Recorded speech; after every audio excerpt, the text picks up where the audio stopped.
We speak of freedom as if we understand it. Freedom of speech, freedom of choice, freedom to live as we please. But what if all of that is just an illusion? What if true freedom has nothing to do with what happens outside of you, and everything to do with what happens within? For the Stoics, freedom wasn't about doing whatever you wanted. It was about wanting only what you can do. It wasn't about breaking the rules of life, but aligning yourself with them so perfectly that nothing external could ever enslave you again. Today, let's dive into the Stoic meaning of freedom, a kind of liberation that no tyrant can steal and no fortune can buy. We live in an age that worships freedom. We can say what we want, buy what we want, travel where we want. We are, by all appearances, freer than any generation before us. And yet anxiety, addiction, and depression are higher than ever. So what went wrong? Maybe it's because we confused freedom with indulgence. We think that to be free means to have no limits, to do whatever feels good, to chase every desire and silence every discomfort. But that kind of freedom, the Stoics would say, is just another kind of slavery. A slavery to our impulses, our cravings, our fears, and our egos. Epictetus, born a slave himself, said something that still cuts through time. No man is free who is not master of himself. Think about that. He didn't say, no man is free who is not rich. He didn't say, no man is free who is not powerful. He said freedom is self-mastery, and this man knew what slavery meant.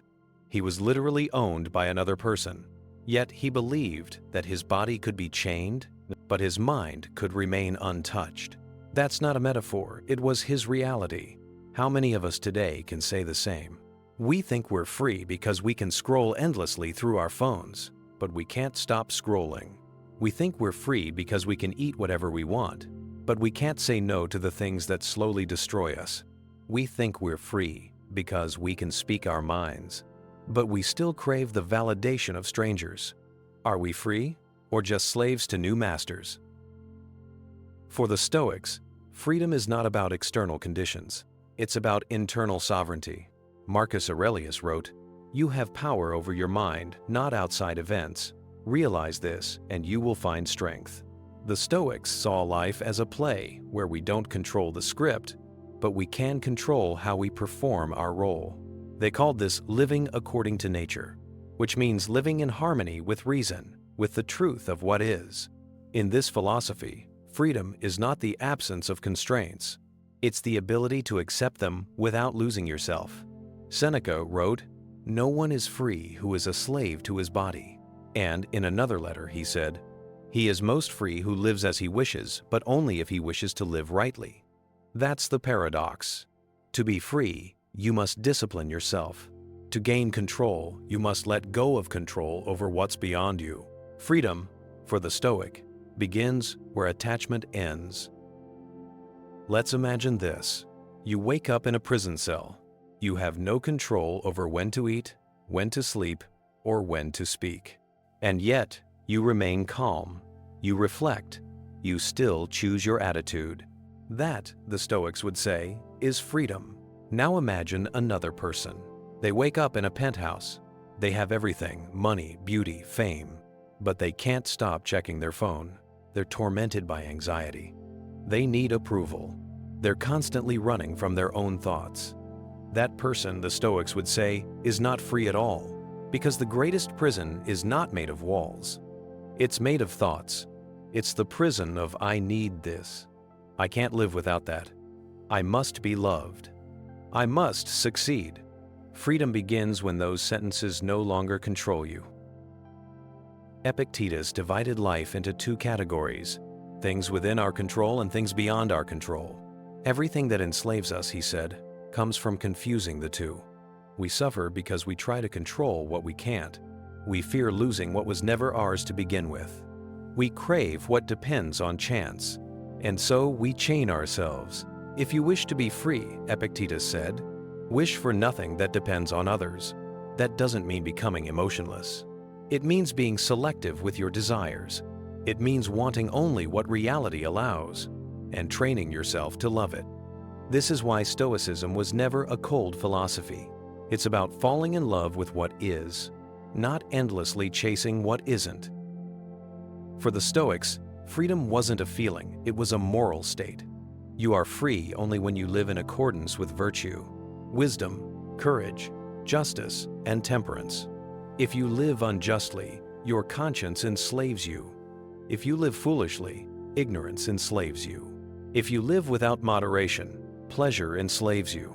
If you live without courage, fear enslaves you. True freedom, then, is the harmony of the soul.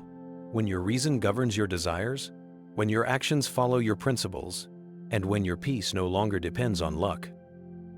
But what does all this mean today? How can we live Stoic freedom in a world designed to exploit our attention, to keep us hooked on noise, on dopamine, on endless scrolling? The answer isn't retreat, it's mastery. Freedom today means choosing your inputs. It means recognizing when your mind is being hijacked and calmly taking back the controls. You can't silence the world, but you can choose what to listen to. You can't control people, but you can choose your response. You can't avoid pain, but you can decide whether to resist or accept it. Marcus Aurelius wrote, "If you are pained by any external thing, it is not this thing that disturbs you, but your judgment about it. The algorithm wants your emotions. The world wants your outrage. But a Stoic, a truly free person, gives their attention only to what is worthwhile. Every moment, you are either choosing freedom or servitude, and, most of the time, it's a subtle choice. To react or to reflect, to scroll or to stop, to complain or to act."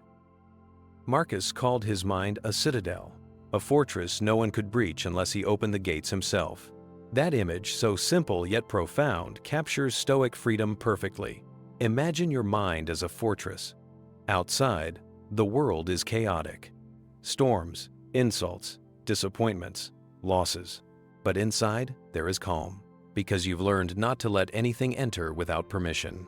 That's the Stoic version of freedom.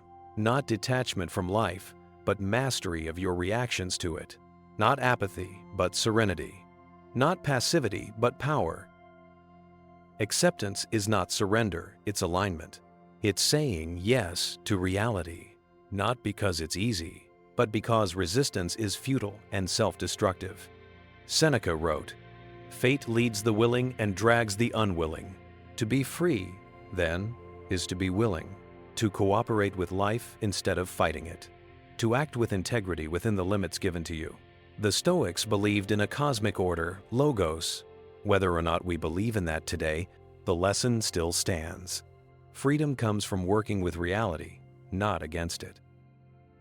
Modern psychology confirms what the Stoics intuited centuries ago. Cognitive behavioral therapy, the most effective form of therapy today, was inspired by Stoic thought. It teaches that we suffer not from events, but from our interpretations of them. Sound familiar? The more we align our thoughts with reality, the freer we become. Because distorted thinking is another kind of prison. All or nothing thinking, catastrophizing, mind reading. These are the mental bars we build ourselves. A Stoic mind sees clearly. It doesn't distort. It doesn't resist what is. It accepts, acts, and moves on. So what does a free person look like? A free person still feels emotion but isn't ruled by it. They still have goals but don't cling to them. They still love but without possession. They still act but without anxiety over the result. They wake up each day and remind themselves, "I control my thoughts, my actions, my character, and nothing else." And that's enough. They don't beg the universe for comfort. They simply ask for strength. They don't fear loss, because they know they never truly owned anything. Not their body, not their reputation, not even their next breath. And in that radical acceptance, they find peace. Freedom, for the Stoic, is not a political slogan or a legal right. It's a spiritual achievement. It's the art of not being owned by fear, by desire, by anger, or by circumstance.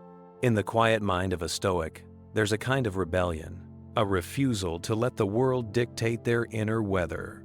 Marcus Aurelius ruled the largest empire on earth, yet his real empire was invisible, his own soul. Maybe that's the empire we should all try to rule.